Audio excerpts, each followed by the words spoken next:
আসসালামু আলাইকুম everyone, migration solution থেকে আমি নাসরিন বলছি। আজকে কোনো প্রোডাক্ট অথবা কোনো প্রোগ্রাম নিয়ে কথা বলতে আসেনি, আজকে কথা বলতে এসেছি আমাদের মাইগ্রেশন সলিউশনের যাত্রা নিয়ে, কিভাবে আমাদের এই যাত্রা শুরু এবং কিভাবে এখন পর্যন্ত এখানে আসা। তো আজকে আমাদের সম্মানিত সিও স্যারের কাছ থেকে আমাদের মাইগ্রেশন সলিউশনের পুরো হিস্ট্রিটা জানবো। চলুন স্যার, আসসালামু আলাইকুম। স্যার ভালো আছেন? হ্যাঁ, আলহামদুলিল্লাহ ভালো আছি। স্যার, আমরা আসলে জানতে চাচ্ছিলাম আপনার কিভাবে যাত্রা শুরু মাইগ্রেশন সলিউশনের, কিংবা এতটুকু পথ কিভাবে জার্নি করেছেন, একটু শেয়ার করুন। Thank you Nasrin. Migration solution আমার এস্টাবলিশমেন্ট হচ্ছে 2017-এ। আমি গুলশান নিকেতনে আমার অফিস এস্টাবলিশমেন্ট শুরু সেই 2017-এ এবং একটা অ্যাড্রেসে মোর দেন 7 ইয়ার্স একটা অ্যাড্রেসে আমি বিজনেস করেছি।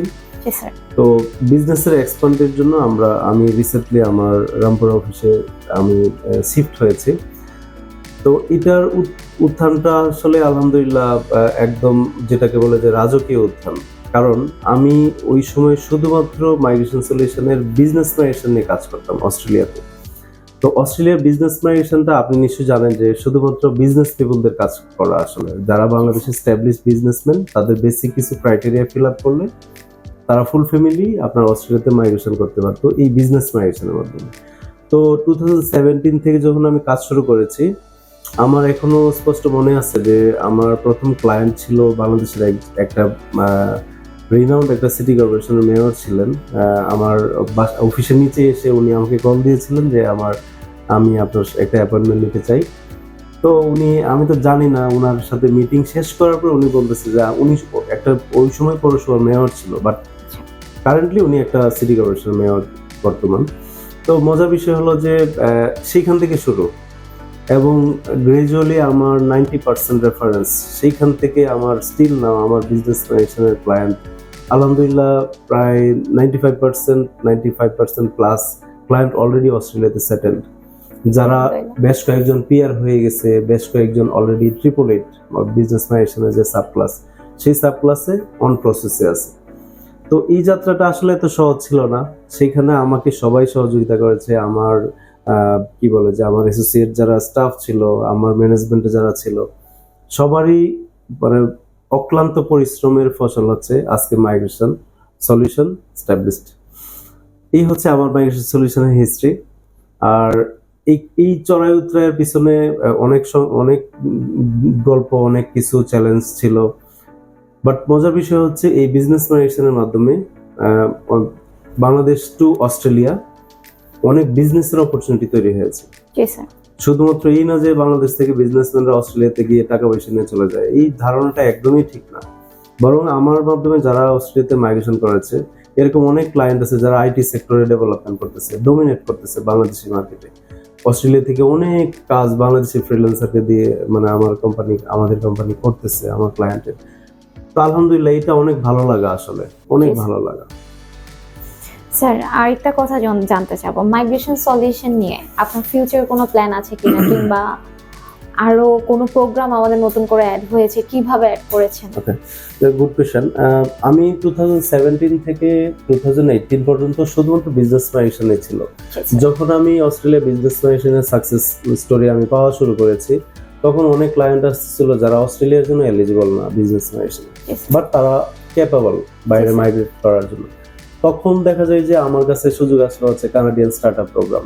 তা আমি তখন স্টার্টআপ প্রোগ্রামের কাজ করার জন্য, যেহেতু আমি আইআরসিসি মেম্বার না, কানাডিয়ান ইমিগ্রেশন লয়ার না, সুতরাং আমাকে এজ এ লোকাল এজেন্ট হিসাবে ওইখানকার স্পেসিফিক কোনো একজন লয়ারের সাথে আমার টাই আপ হইতে হয়েছে। তো আলহামদুলিল্লাহ আমি খুব ভালো একজন লয়ার অ্যাসাইন করেছি আমার কোম্পানির। তো আলহামদুলিল্লাহ আমরা ওই স্টার্টআপ প্রোগ্রামটা দিয়ে মোর দেন 10 পিপল খুব শর্ট টাইমের মাধ্যমে আমরা কানাডাতে শুরু করা হয়। এর মধ্যে করোনা আসলো, করোনার সময় আমাদের স্টার্টআপের খুব ভালো একটা ছিল, বাট একটু প্রসেসিং টাইমটা লেন্দি ছিল, যার কারণে হচ্ছে কি আমাদের এই সাকসেসটা পাইতে একটু টাইম লাগছে। গ্রাজুয়ালি অস্ট্রেলিয়ার বিজনেস মাইগ্রেশন, স্টার্টআপ এবং অস্ট্রেলিয়ার স্কিল মাইগ্রেশন, এক্সপ্রেস এন্ট্রি ওই সময় করোনার জন্য আমি হোল্ড করেছিলাম, কারণ এক্সপ্রেস এন্ট্রির আইটি এগুলো আসতে দেরি হচ্ছিল, যার কারণে এই প্রোগ্রামগুলো আমি হোল্ড করে আমি পুরোপুরি স্টার্টআপ এবং বিজনেস মাইগ্রেশনে ফোকাস দিয়েছি। তো অনেক চলচ্চিত্রায় পেরিয়ে এখন স্কিল মাইগ্রেশনের প্রোগ্রামও আমার অ্যাভেলেবিলিটি আছে। ইউরোপের ওয়ার্ক পারমিট, কানাডা এবং অস্ট্রেলিয়ার যে ওয়ার্ক পারমিট গুলো এখন অ্যাভেলেবিলিটি আছে, আমরা সেগুলো সাকসেসফুলি কাজ করতেছি। জি স্যার। ফিউচার প্ল্যান হচ্ছে আমাকে একটা সময় বিজনেস মাইগ্রেশনের কাজের জন্য বিজনেস পিপলরা আমাকে এক নামে মাইগ্রেশন সলিউশন এবং আমাকে চিনে, বাট স্কিল মাইগ্রেশনের ক্লায়েন্ট আমরা যেহেতু আমি স্কিল মাইগ্রেশনকে ডোমিনেট করি নাই, রিপ্রেজেন্ট করি না এত বেশি, যার কারণে স্কিল মাইগ্রেশনের মার্কেটটা আমার ফিউচারে আমার ধরার প্ল্যান। কারণ হচ্ছে এটা খুব ভালো একটা মার্কেট, সারা পৃথিবীতে যারা বাংলাদেশ থেকে এজ এ কি বলে যে সেটেলমেন্টের প্ল্যান করেন, তখন দেখা যায় যে তারা একটা আস্থার জায়গা খুঁজে। তো এই দিক থেকে আমার মাইগ্রেশন সলিউশন যাদেরকে অলরেডি কন্ট্রিবিউট করেছে সেটেলমেন্টের, তাদের কাছ থেকে যখন রেফারেন্স গুলো আসে এবং নতুন নতুন অপরচুনিটি গুলো যখন আসে, নতুন ক্লায়েন্ট আসে, এটা আমার জন্য অনেক ভালো লাগে যে আমি এই প্ল্যানিং এ আমার মাইগ্রেশন সলিউশনটা অনেক দূর নিয়ে যেতে চাই। জি স্যার। মানে তাহলে স্যার আমাদের প্রথম যাত্রা শুরু হয়েছে বিজনেস মাইগ্রেশন অস্ট্রেলিয়াতে, এরপর স্যার আমরা কানাডা নিয়ে করেছি, এখন স্যার আমরা কিন্তু ইউরোপের কান্ট্রি নিয়ে ওয়ার্ক পারমিট করছি, এবং প্লাস আমাদের কিন্তু স্যার স্টাডি পারমিট নিয়েও করেন। স্যার পার্সোনাল রেফারেন্সে হিউজ আমাদের ক্লায়েন্ট থাকেন। তো মোটামুটি স্যার সবগুলো সেক্টর নিয়ে কাজ করছেন। তো এই হচ্ছে আর কি আমাদের মাইগ্রেশন সলিউশনের যাত্রা। এখনো সেই পথ ধরে আমরা হাঁটছি, বাকিটা স্যার ইনশাআল্লাহ অনেক কিছু হবে এই মার্কেটে, অনেক সুযোগ, সেটেলমেন্টের সুযোগ। বাট প্রবলেম হচ্ছে যে ব্যাংকের সাথে মতো অনেক কোম্পানি আছে মার্কেটে, যারা আসলে এখানে অনেকগুলো স্ক্যাম যেটাকে বলে তৈরি করে রেখেছে, যে আপনার কাজ হলো কি হলো না, it doesn't issue, owner service charge পাইলে হয়। বিষয়টা তা না, আবার বিষয়টা এরকমও না যে উইদাউট সার্ভিস চার্জ মানে কাজ করা যায়। এটা খুব মানে জটিল একটা প্রসেস। বাট প্রথম কথা হচ্ছে যে আপনার আস্থার জায়গা যদি ঠিক থাকে, আপনার এক্সিস্টিং সাকসেস স্টোরি যদি ঠিক থাকে, মানে আপনার শুধু আমার মাইগ্রেশন সলিউশন না, অনেক রেনন কোম্পানিও আছে মার্কেটে কাজ করে। বাট আলহামদুলিল্লাহ আমরা এখানে বেস্ট সার্ভিসটা দিয়ে যাচ্ছি গত 7-8 বছর ধরে। জি স্যার।